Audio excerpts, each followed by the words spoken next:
tema que quiero compartir con ustedes en este sábado es un tema que por lo menos a mí me había preocupado durante mucho tiempo.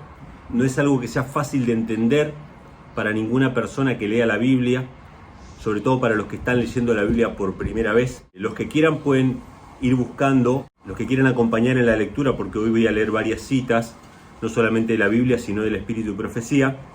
Los que quieran pueden ir buscando El deseo de toda la gente y Patriarcas y Profetas, si es que lo tienen a mano y quieren acompañar en la lectura. El tema de hoy tiene que ver con un aspecto de la Biblia que por lo menos para mí siempre me pareció sombrío, ¿no? Oscuro. Y tenemos consejo inspirado acerca de qué pasa cuando estas partes de la Biblia que parecen oscuras, que parecen sombrías, a veces amenazan con quitarnos nuestra fe en la palabra de Dios. Ustedes saben que Satanás va a ocupar cualquier cosa de la Biblia que nos cueste entender, de las cuales van a haber muchas que nos van a costar entender, para desviarnos del camino, para hacernos dudar de la palabra de Dios. Ustedes saben que casi siempre hablo acerca de la confianza que tenemos que tener en la palabra de Dios y de que tenemos que confiar en lo que está escrito, no más allá de a veces nuestra comprensión. Y esto tiene que ver con lo que aparece en la Biblia, sobre todo en el Antiguo Testamento, que tiene que ver con las lapidaciones, con las muertes por apedreamiento que aparecen en la Biblia. Esta es una parte que siempre para mí fue oscura, es decir, siempre me provocó rechazo, y yo estoy seguro de que a muchos de los que están escuchando ahora les ha provocado rechazo también esta parte, porque nos cuesta entender cómo esto puede ser parte de la providencia divina, ¿sí? Muchos han tratado de explicar estas cuestiones. Hay teorías muy radicales por ahí. Una de ellas dice que el Dios del Antiguo Testamento directamente no es el Dios verdadero, ¿sí? Que era Satanás directamente el que les hablaba al pueblo de Israel. Esa es una teoría bastante radical, pero que hay gente que lo cree. De hecho, yo recibo comentarios frecuentemente diciéndome que el Jehová del Antiguo Testamento no era Dios, sino que era un ser despiadado, ¿sí? Y también hay teorías un poco por ahí más sutiles, que plantean que ese tipo de cosas que sucedían en el Antiguo Testamento no tienen nada que ver con la sabiduría divina, si bien Jehová era el Dios verdadero, pero que era simplemente que Dios les permitía a los hombres hacer su propia justicia humana, ¿sí? Y esto también es parte de un engaño, porque entonces Dios estaría rebajando su justicia a la justicia humana, permitiéndole simplemente al hombre hacer cosas que no tenían nada que ver con su sabiduría y con su voluntad. Entonces, yo le pedí al Señor que me aclare sobre este tema. Seguramente no va a evacuar todas nuestras dudas lo que vamos a presentar aquí, pero por lo menos nos va a ayudar a comprender un poco más esta cuestión. Por lo menos a mí me ha servido, me ha sido de bendición. Voy a leer textos bíblicos, pero también voy a apoyar con el Espíritu de Profecía, que básicamente lo que hace es reforzar esos textos simplemente, ¿no? O para que nadie crea que estamos malinterpretando los textos. Entonces vamos a ir a los primeros casos. Hay varios casos en el Antiguo Testamento de apedreamiento, de personas que murieron por apedreamiento. No son tantos los casos registrados en el Antiguo Testamento, pero hay básicamente dos que son bastante representativos. Uno se encuentra en Levítico, capítulo 24. Son dos casos que voy a mencionar en particular porque son los dos casos que menciona después Elena G. de White en el libro Patriarcas y Profetas. Levítico 24, del 10 al 16. Este es un caso registrado de apedreamiento porque en realidad en la Biblia, en el Antiguo Testamento, hay muchas leyes sobre muchos pecados que eran castigados con la muerte, con la pena capital. Pero hay pocos casos de esa pena capital aplicada, ¿sí? Registrados en la Biblia, que fueron aplicadas por el mismo pueblo de Israel, ¿sí? Vamos a leerlo. Levítico 24, versículos 10 al 16. Dice así: el hijo de una mujer israelita, cuyo padre era egipcio, salió entre los hijos de Israel, y el hijo de la israelita y un hombre de Israel riñeron en el campamento. El hijo de la mujer israelita blasfemó el nombre de Jehová y maldijo. Entonces le llevaron a Moisés, y su madre se llamaba Selomit, hija de Dibri, de la tribu de Dan. Dice: y lo pusieron en la cárcel, y noten este versículo, el versículo 12, dice, lo pusieron en la cárcel hasta que le fuese declarado por palabra de Jehová, ¿sí? O sea, ellos no sabían qué tenían que hacer. Esto es importante, porque una de las teorías que dice que esta era simplemente una justicia humana, no concuerda con este pasaje. Este pasaje dice que ellos no sabían lo que había que hacer. Ellos no es que decían, bueno, hay que matarlo o algo por el estilo. No, ellos simplemente lo pusieron en la cárcel y esperaron. Y el versículo 13 dice, Jehová habló a Moisés diciendo, saca al blasfemo fuera del campamento, y todos los que le oyeron pongan sus manos sobre la cabeza de él, y apedréelo toda la congregación. Y hablarás a los hijos de Israel diciendo, cualquiera que maldijere a su Dios, llevará su iniquidad. Y el que blasfemare el nombre de Jehová ha de ser muerto. Toda la congregación lo apedreará, así el extranjero como el natural, si blasfemare el nombre de Jehová, que muera. Y el relato sigue, y en el versículo 23 dice que fue lo que sucedió. Habló Moisés a los hijos de Israel, y ellos sacaron al blasfemo fuera del campamento y lo apedrearon, y los hijos de Israel hicieron según Jehová había mandado a Moisés. Bueno, acá tenemos un caso puntual de apedreamiento, y la Biblia es muy tajante y muy clara en decir que esto no fue algo que se le ocurrió a los israelitas.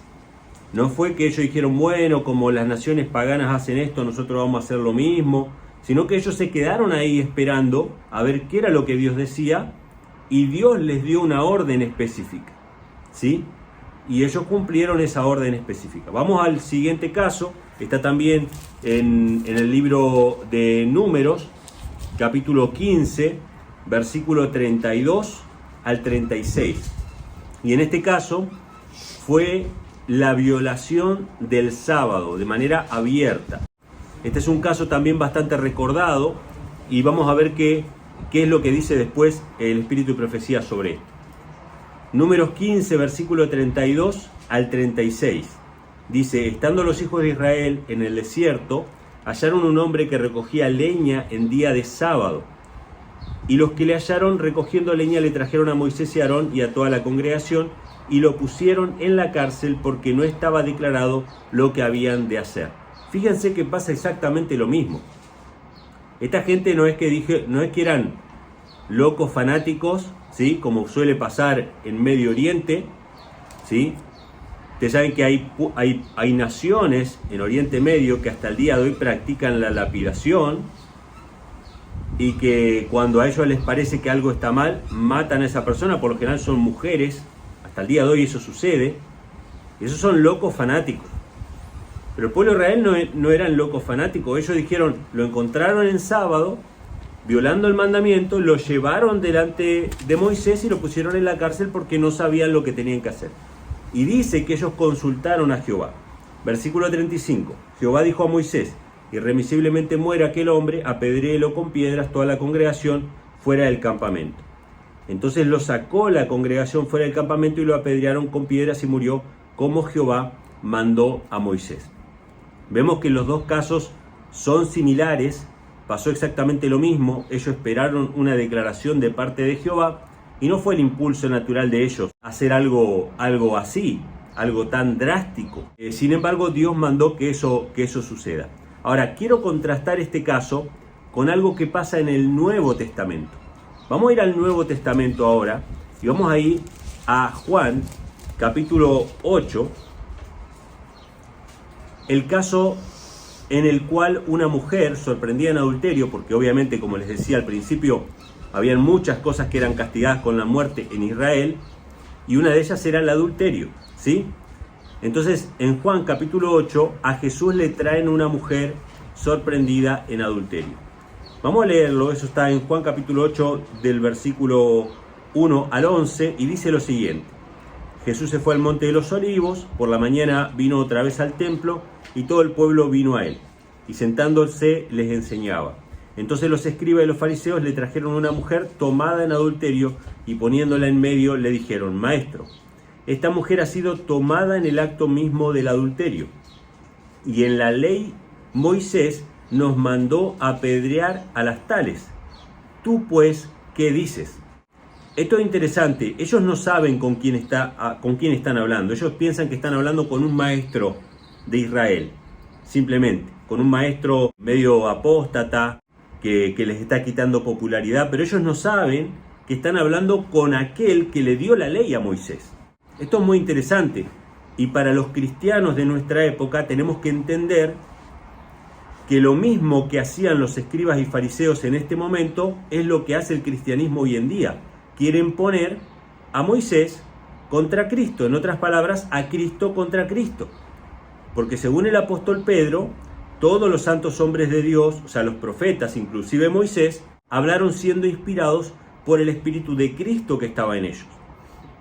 El Jehová que le habló a Moisés y que le dijo lo que tenían que hacer en Levítico 24, como lo leímos recién, ¿quién fue? Fue Cristo. Fue Cristo. Esto es lo que tenemos que entender nosotros. Entonces ellos le trajeron a esta mujer a Cristo y le preguntaron qué era lo que tenían que hacer, ¿no? Dice, en la ley Moisés mandó apedrear a las tales. ¿Tú pues qué dices? Mas esto decían tentándole para poder acusarle. Pero Jesús, inclinado hacia el suelo, escribía en tierra con el dedo como si no les oyera. ¿Por qué dice que esto decían para tentarle? Porque ellos estaban bajo el Imperio Romano, el pueblo judío estaba bajo el Imperio Romano, y según el Imperio Romano, solamente Roma tenía la potestad de quitar la vida. Entonces, si Jesús decía, hagan como dice la ley de Moisés, ellos podían acusarlo con los romanos de que estaba sancionando la pena capital, es decir, la pena de muerte, que solamente lo podían hacer los romanos. Pero si Jesús decía, no hagan conforme a la ley de Moisés, podían acusarlo de que él hablaba contra la ley de Moisés. Por eso dice que querían entramparlo. Cualquier cosa que Jesús dijera, ellos lo iban a tomar como un medio para acusarlo delante de Roma o delante del pueblo. Entonces dice que Jesús hizo como si no los oyera y se inclinó en tierra y empezó a escribir en el suelo. Dice, y como persistían en preguntarle, se enderezó y les dijo, el que de vosotros esté sin pecado, sea el primero en arrojar la piedra contra ella. Y volviéndose a inclinar hacia el suelo, escribió en tierra.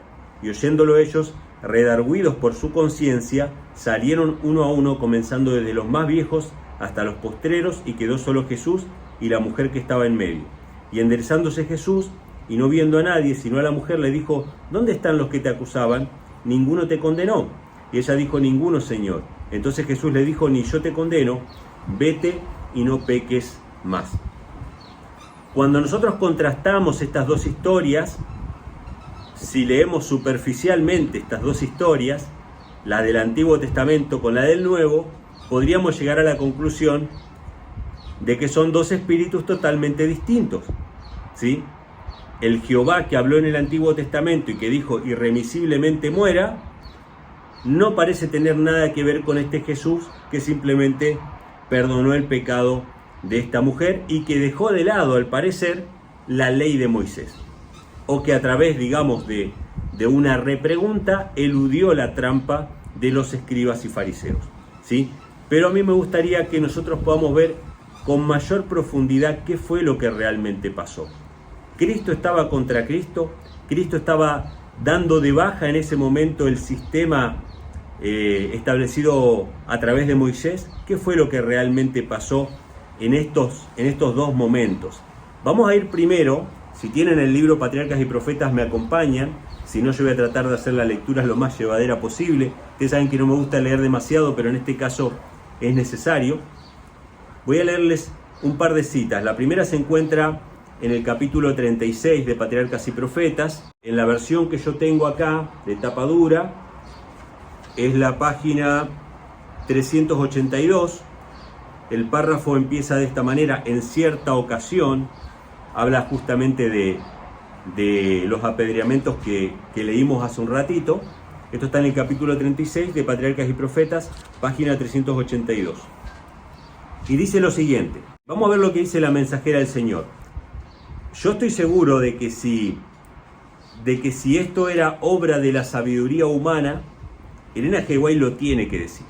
Elena G. White tiene que decirlo porque Elena G. White no va a decir exactamente lo que dice la Biblia. Si va a decir exactamente lo que dice la Biblia, ¿para qué escribió el libro? Nos alcanzaba con lo que estaba en la Biblia. Ella tiene que profundizar un poquito más sobre estos dos casos que mencionamos. El que blasfemó y el que profanó el sábado deliberadamente.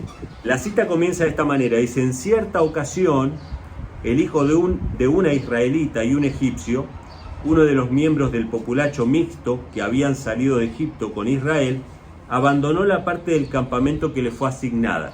O sea, los hijos de los egipcios no podían estar en cierto lugar del campamento o acercarse al tabernáculo hasta la tercera generación.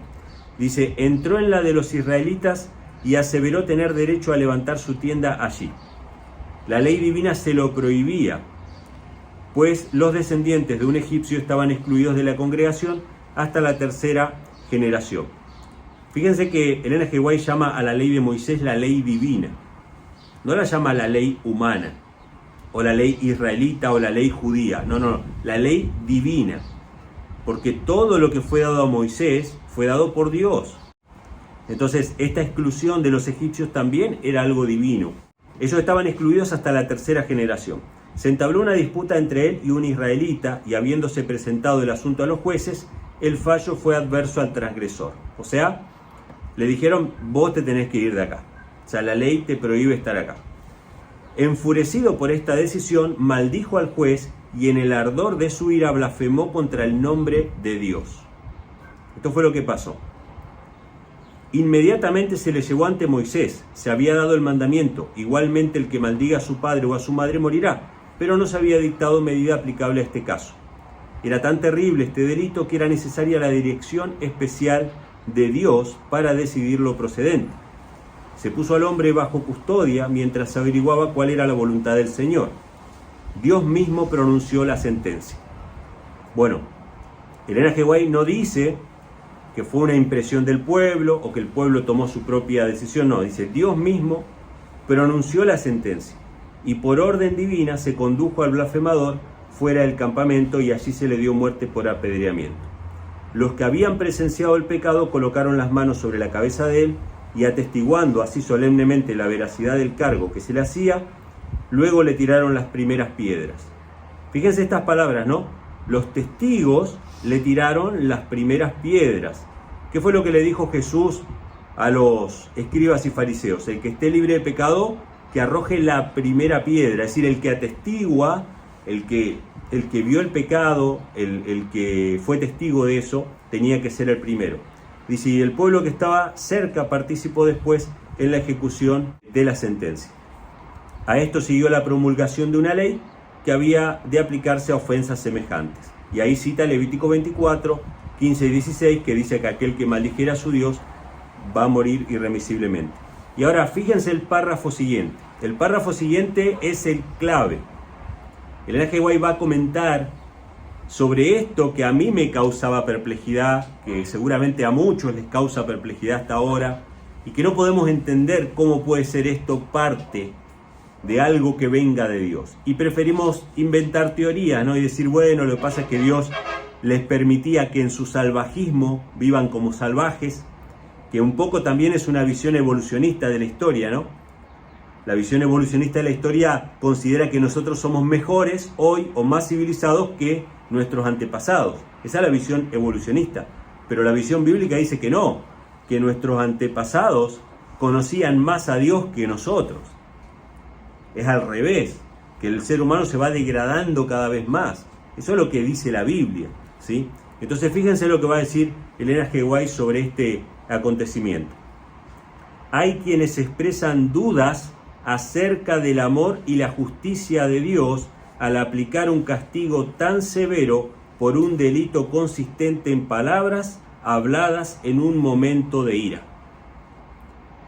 ¿Quiénes son los que expresan duda? Bueno, primero yo, porque yo digo, bueno, ¿cómo puede ser que el amor de Dios esté detrás de este castigo tan extremo para un delito que consistió en decir unas palabras de más en un momento de exaltación? Esto es lo que podemos llegar a concluir nosotros. El N.G. White dice: hay quienes expresan dudas sobre esto, sobre el amor y la justicia de Dios. Dice: pero tanto el amor como la justicia exigen que se demuestre que las palabras pronunciadas con malicia contra Dios constituyen un gran pecado. El castigo que se le impuso al primer ofensor había de advertir a los demás que el nombre de Dios debe reverenciarse. Pero si el pecado de este hombre hubiera quedado impune, o sea, si el pecado de este hombre hubiera quedado impune, léase, si se hubiera hecho como a nosotros nos parecía, si nosotros hubiésemos sido los jueces, ¿qué hubiese pasado? Otros se habrían desmoralizado y como resultado de esto habría sido necesario sacrificar muchas vidas. Tremendo. O sea, esto era parte de la sabiduría, la justicia y el amor de Dios. No se podría haber hecho de otra manera. No se podría haber hecho de otra manera. Dios en su infinita sabiduría y misericordia sabía el porvenir, sabía cuántas vidas Él estaba salvando y cómo estaba protegiendo a su pueblo. Dice en la página siguiente, referente al caso del que transgredió el sábado, poco después del regreso al desierto ocurrió un ejemplo de violación del sábado, en circunstancias que dieron especial culpabilidad al caso. Al anunciar el Señor que desheredaría a Israel, se despertó un espíritu de rebelión. O sea que ellos no iban a entrar en Canaán, ¿verdad? Entonces había mucha gente enojada con esto de que iban a morir en el desierto. Un hombre del pueblo, airado por haber sido excluido de Canaán, decidió desafiar abiertamente la ley de Dios y se atrevió a violar públicamente el cuarto mandamiento, saliendo a recoger leña en sábado. Se había prohibido terminantemente encender fuego el séptimo día durante la permanencia en el desierto. La prohibición no había de extenderse a la tierra de Canaán, donde la severidad del clima haría a menudo necesario que se encendiera fuego, pero este no se necesitaba en el desierto para calentarse. El acto llevado a cabo por este hombre era una violación voluntaria y deliberada del cuarto mandamiento. Era un pecado no de negligencia, sino de presunción. Bueno, acá hay varias cositas interesantes, ¿no? La prohibición de encender fuego no se extendía a Canaán, donde realmente era un lugar que hacía frío en invierno, ¿sí? Y era necesario calentarse. En el desierto ellos no tenían necesidad de calentarse. O sea, Dios les daba todo, les daba la comida, les daba el calor de noche, les daba la sombra de día, les daba todo lo que necesitaban. Sin embargo, este hombre decidió voluntariamente profanar el sábado. Entonces dice Elena G. White que este fue un pecado no de negligencia, sino de presunción. Y es importante aclarar eso porque el pueblo de Israel durante mucho tiempo negligenció el sábado. O sea, no guardaba correctamente el sábado. Eso fue causa después de la deportación a Babilonia y de muchas cosas que sucedieron. Pero este hombre no era negligenciar el sábado, sino que abiertamente decidió mostrar su desagrado para con Dios, profanando el día de reposo delante de todo el mundo. Entonces dice que se le sorprendió mientras lo cometía, se le llevó ante Moisés y se había declarado que la violación del sábado sería castigado de muerte, pero aún no se había revelado cómo debía ejecutarse la pena. Moisés presentó el caso al Señor y se le dio la orden: irremisiblemente ese hombre debe morir, apedréele toda la congregación fuera del campamento. Los pecados de blasfemia y violación voluntaria del sábado recibieron el mismo castigo, pues eran ambos una expresión de menosprecio a la autoridad de Dios. Entonces, Elena G. White después reflexiona, en el párrafo siguiente, no lo voy a leer, pero ella dice que hoy día mucha gente que desprecia el sábado, sobre todo en el cristianismo que se desprecia el sábado, se dice lo siguiente, ¿no? Los cristianos dicen a veces, bueno, si guardamos el sábado hoy, deberíamos apedrear a los que no guardan el sábado, haciendo referencia a estas cosas que pasaron acá, como argumento de que el sábado está abolido. Entonces Elena G. White cita el caso de la blasfemia y dice, bueno, miren, la blasfemia también fue castigada con la muerte y no por eso creemos que el tercer mandamiento está abolido. Si ella lo presenta como un argumento en ese sentido, ¿no? Entonces el párrafo final dice, aunque Dios no castigue la transgresión de su ley, en la actualidad, ¿no?, con penas temporales, su palabra declara que la paga del pecado es la muerte y en la ejecución final del juicio se descubrirá que la muerte es el destino de los transgresores de su santa ley. O sea, aunque hoy no se apliquen estos castigos temporales, la condena a la violación de la ley sigue siendo la misma. Al final, los que violen voluntariamente la ley de Dios van a morir. O sea, la paga va a ser exactamente la misma. Ahora, ¿cuál era la diferencia? ¿Cuál era la diferencia entre lo que pasó con Jesús y lo que pasó en este momento en la antigüedad? Por lo que vimos en la cita del Espíritu y Profecía, esto no era algo que hicieron los hombres, esto no era sabiduría humana, esto era algo que Dios estableció. Y vamos a ver lo que dice el deseado de todas las gentes sobre lo que pasó con Jesús. Esto está en capítulo 50, en medio de trampas y peligros. En la versión que yo tengo, que es de tapa dura, es en la página 433. Y habla acerca, voy a leer varios párrafos, pero cortitos, pero que habla acerca de lo que pasó cuando le trajeron a la mujer sorprendida en adulterio. Y vamos a ver cuál fue la reacción de Cristo y por qué no hubo un apedreamiento en ese momento. ¿Qué fue lo que realmente pasó? ¿Acaso la ley de Moisés estaba abolida? ¿Acaso el Dios que habló con Moisés no era el mismo Cristo? ¿Qué fue lo que pasó realmente? Dice así: Jesús miró un momento la escena. Así comienza el párrafo, ¿sí? Esto está en la página 433. Jesús miró un momento la escena. La temblorosa víctima avergonzada. Los dignatarios de rostro duro, sin rastro de compasión humana. Su espíritu de pureza inmaculada sentía repugnancia por este espectáculo. Bien sabía él con qué propósito se le había traído este caso. Leía el corazón y conocía el carácter y la vida de cada uno de los que estaban en su presencia. Aquellos hombres que se daban por guardianes de la justicia habían inducido ellos mismos a su víctima al pecado a fin de poder entrampar a Jesús. Fíjense qué interesante. Ellos mismos habían inducido a esta mujer a practicar eso para poder llevarla delante de Jesús y entramparlo. O sea, ellos eran tan culpables como esa mujer que estaba ahí. Pero Jesús ya lo sabía, Jesús leía el corazón de ellos. Entonces dice: allí trazados delante de ellos estaban los secretos culpables de su propia vida. Cuando Jesús se inclinó a la tierra y empezó a escribir con su dedo en la tierra, empezó a escribir el nombre de los pecados de cada uno de los fariseos que estaban ahí. Y ellos empezaron a ver que esos pecados estaban escritos allí y que ellos no tenían ninguna autoridad moral para ejecutar ningún juicio contra nadie. Ellos eran tan culpables como la mujer que estaba ahí.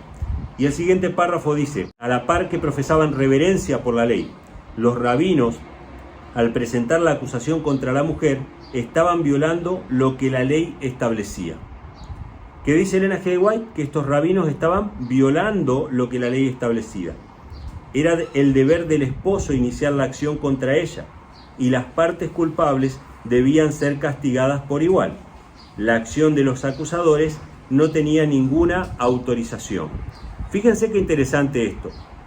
Cuando ellos llevan a esta mujer sorprendida en adulterio y dicen: Moisés nos manda a apedrear a tales mujeres, ellos no citan la ley como estaba escrita. La ley escrita como estaba en realidad, tanto en Levítico como en Deuteronomio, después pueden buscarlo porque en Juan capítulo 8 están las referencias de esa ley que manda a apedrear a tales mujeres, dice que el adúltero y la adúltera ambos debían ser apedreados. Sin embargo, ellos trajeron solamente a la mujer. El esposo de esa mujer que tenía que iniciar la acción, ¿sí? Porque este es otro tema, este es otro punto que me gustaría comentar ahora más adelante. El esposo no estaba. Es decir, todos estos escribas y fariseos no estaban obrando en conformidad con la ley de Moisés. Ellos están torciendo la ley de Moisés, ¿sí? Lo que Dios había mandado por medio de Moisés. Dice: era el deber del esposo iniciar la acción contra ella y las partes culpables debían ser castigadas por igual. La acción de los acusadores no tenía ninguna autorización. Jesús, por lo tanto, les hizo frente en su propio terreno. La ley especificaba que al castigar por apedreamiento, los testigos del caso debían arrojar la primera piedra. Lo que leímos hace un ratito. Los testigos tenían que arrojar la primera piedra. Levantándose entonces y fijando sus ojos en los ancianos maquinadores, Jesús dijo: el que de vosotros esté sin pecado, arroje contra ella la piedra primero. Y volviéndose a agachar, continuó escribiendo en el suelo. Esto fue lo que hizo Cristo, y fíjense lo que va a decir Elena G. White al final de este párrafo. No había puesto de lado la ley dada por Moisés. ¿Qué hizo Jesús? No había puesto de lado la ley dada por Moisés, ni había usurpado la autoridad de Roma. Los acusadores habían sido derrotados. Ellos fueron derrotados, se tuvieron que retirar uno a uno, viendo sus pecados escritos en el piso, pero lo importante de esta cita es que Jesús no dejó de lado la ley de Moisés. Cuando Jesús no avaló ese acto que estaban llevando delante de él, era porque estaba en contra de la ley de Moisés. Ellos no estaban obrando conforme a lo que estaba escrito. O sea, era Jesús mismo el que había dado esta ley. Él mismo la había establecido. Y estos escribas y fariseos habían desvirtuado el significado de la ley. Y otra cosa importante que me gustaría destacar, que el esposo tenía que llevar a esa esposa delante de las personas. Por lo tanto, había un papel en la misericordia humana para jugar en estas leyes. Es decir, habían personas que obviamente no iban a entregar a sus familiares, a sus hijos o a su esposa a ser apedreados. Hay leyes en el Antiguo Testamento donde dice que el hijo contumaz, el hijo rebelde, glotón y bebedor, que maldice a los padres, dice que los padres tienen que llevarlo delante de la congregación para que sean apedreados. ¿Cuántos hijos piensan ustedes que fueron llevados por sus padres a ser apedreados? La mayoría de ellos no lo llevaron.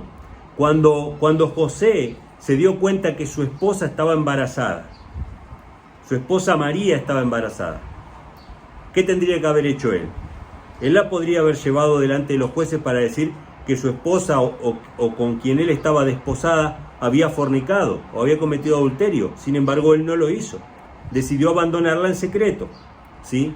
Entonces había un papel ahí en la misericordia humana. Pero sin duda esas leyes no estaban establecidas en la sabiduría humana, sino que estaban establecidas en la sabiduría divina. Ahora, ¿cuándo terminó esa instancia o esa dispensación en la cual podían haber penas capitales para los transgresores de la ley?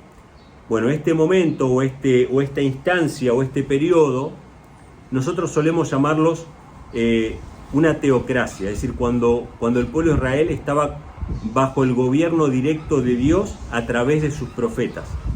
Este es un periodo de tiempo en el cual hoy no estamos viviendo, por ejemplo. Hoy no estamos viviendo en una teocracia. Por eso es que la pena capital no aplica al día de hoy. Y mucho menos por pecados como blasfemia o como la profanación del sábado. Entonces yo me puse a buscar sobre esto y voy a compartirles un par de citas de la mensajera del Señor. Una se encuentra en Patriarcas y Profetas en el apéndice número 11. En estos apéndices hay una descripción un poquito más extensa de cosas que se mencionan en el libro. Y ahí se habla acerca de la teocracia. ¿Y qué es una teocracia?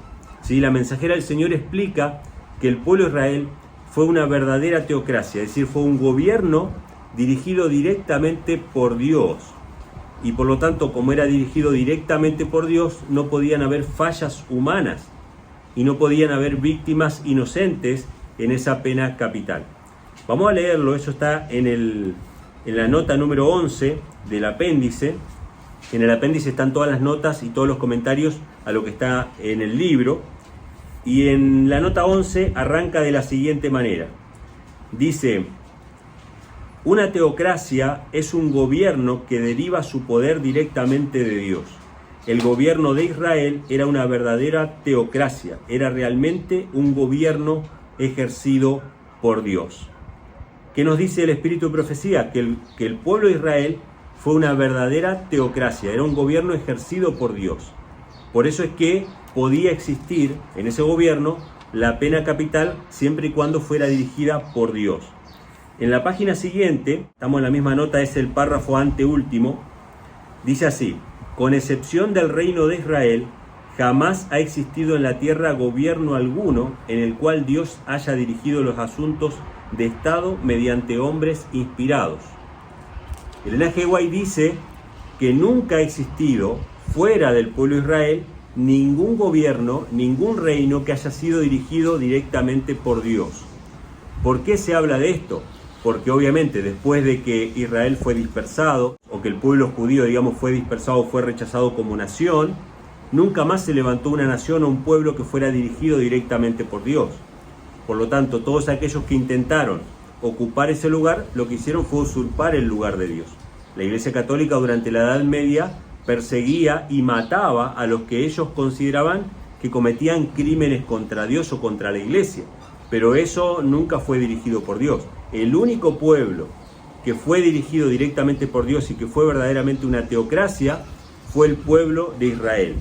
Entonces dice así: cada vez que los hombres trataron de formar un gobierno semejante al de Israel, tuvieron necesariamente que encargarse de interpretar y ejecutar la ley de Dios. Asumieron el derecho de dominar la conciencia y así usurparon las prerrogativas de Dios. Y ahora, lo que voy a leer ahora, lo que viene a continuación, me parece una de las citas más importantes sobre este tema y que nos deja por lo menos una explicación de por qué habían estas muertes o estas penas capitales en el pueblo de Israel. Y dice lo siguiente: en la dispensación anterior, es decir, cuando Israel era una teocracia, mientras que los pecados contra Dios eran castigados con penas temporales, o sea, las penas temporales eran los castigos, la pena de muerte, los juicios se ejecutaban no solo por sanción divina, sino por su mandato directo y en obediencia a sus mandamientos. Había que dar muerte a los hechiceros, a los idólatras. Los hechos profanos y sacrílegos eran castigados con la pena capital, y naciones enteras de idólatras debían ser exterminadas. Pero la ejecución de estas penas era dirigida por el que lee los corazones de los hombres, que conoce la medida de su culpabilidad y que trata a sus criaturas con sabiduría y misericordia. Fíjense qué interesante esta cita. En un gobierno dirigido por Dios como lo era Israel, que era una teocracia, podían existir esas penas capitales y no eran dirigidas por la sabiduría humana, eran dirigidas por la sabiduría de Dios, por aquel que lee los corazones y puede tratar a sus criaturas, dice, con sabiduría y misericordia. Esto es tremendo. O sea, esto nos deja en una posición en la cual no podemos cuestionar estos hechos que vemos en la Biblia. Yo sé que muchas personas utilizan estos hechos para cuestionar la palabra de Dios, o para cuestionar la inspiración de Moisés, o para cuestionar ciertos libros de la Biblia, como si no vinieran de Dios. ¿Cuándo comenzó esta teocracia? Esta teocracia comenzó cuando Dios sacó a Israel de Egipto. No voy a leer todas las citas, pero en esta misma nota 11 de Patriarcas y Profetas del apéndice, en esta misma nota 11, se hace todo un recuento del reino de Dios y del gobierno de Dios con los hombres, y esta teocracia comienza cuando Dios saca a Israel de Egipto y lo toma como nación y empieza un gobierno teocrático, con una autoridad divina, y esa autoridad divina obviamente tenía la potestad de decidir quién vivía y quién no. Eso hoy no existe. No hay ningún gobierno en la tierra que esté bajo la autoridad directa de Dios a través de sus profetas, aunque sí hay naciones que pretenden ser así. Estados Unidos pretende ser una nación bajo la autoridad de Dios a veces. Hay naciones islámicas que pretenden ser dirigidas por Dios, pero no lo son. Y quieren determinar quién vive y quién no. Pero el único que podía determinar quién vive y quién no era Dios. ¿Cuándo terminó esta teocracia? Yo tenía la idea errada de que la teocracia había terminado cuando Israel decide poner reyes, ¿sí? En Samuel, capítulo 8, que rechazan a Dios como rey y deciden tener reyes como las demás naciones. En realidad esto no fue así. Elena G. White lo dice, esto está en El deseo de todas las gentes, está la última cita que vamos a leer, El deseo de todas las gentes, en el capítulo que se llama Ante el tribunal de Pilato, cuando Cristo fue entregado a los romanos. Esto está en el capítulo 77, está bastante al final del capítulo 77, en esta versión está en la página 699, y dice la mensajera del Señor, ¿qué fue lo que pasó cuando Cristo fue entregado a la muerte? Dice lo siguiente: Pilato tomó entonces su lugar en el sitial del tribunal, cuando estaban juzgando a Cristo, y volvió a presentar a Jesús al pueblo diciendo: «He aquí vuestro rey». Volvió a oírse el furioso clamor: «Quita, quita, crucifícalo», con voz que fue oída de lejos y de cerca. Pilato preguntó: «¿A vuestro rey he de crucificar?». Pero los labios profanos y blasfemos pronunciaron las palabras: «No tenemos rey sino a César».